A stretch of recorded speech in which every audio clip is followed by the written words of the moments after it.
بسم اللہ الرحمن الرحیم۔ رسول اللہ صلی اللہ علیہ وسلم کے گھر والوں کے مناقب کا بیان۔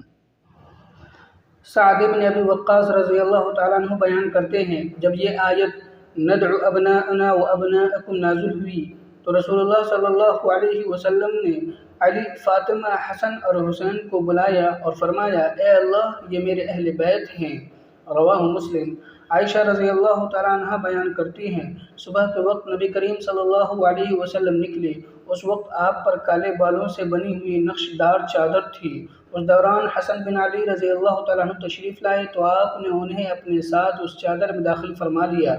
پھر حضرت حسین رضی اللہ تعالیٰ عنہ آئے تو آپ نے انہیں بھی داخل فرما لیا۔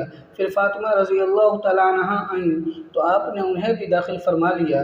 پھر علی رضی اللہ تعالیٰ عنہ تشریف لائے تو آپ نے انہیں بھی داخل فرما لیا۔ پھر آپ صلی اللہ علیہ وسلم یہ آیت تلاوت فرمائی، جس کا ترجمہ یہ ہے، اللہ صرف یہی چاہتا ہے، اے اہل بیت، کہ وہ تم سے گناہ کی گندگی دور فرما دے اور تمہیں مکمل طور پر پاک صاف کر دے۔ رواہ مسلم۔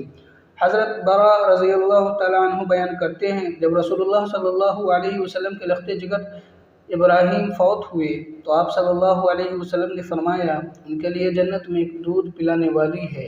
رواہ البخاری۔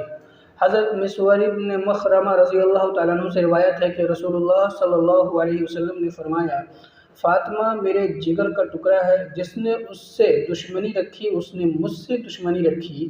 ایک دوسری روایت میں ہے، جو چیز اسے قلق میں مبتلا کر دیتی ہے وہی چیز مجھے قلق میں مبتلا کر دیتی ہے، اور جو چیز اسے ایذا پہنچاتی ہے وہی چیز مجھے ایذا پہنچاتی ہے۔ متفق علیہ۔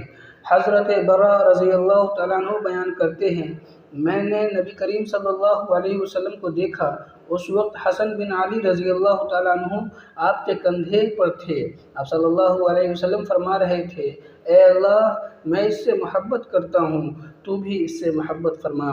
متفق علیہ۔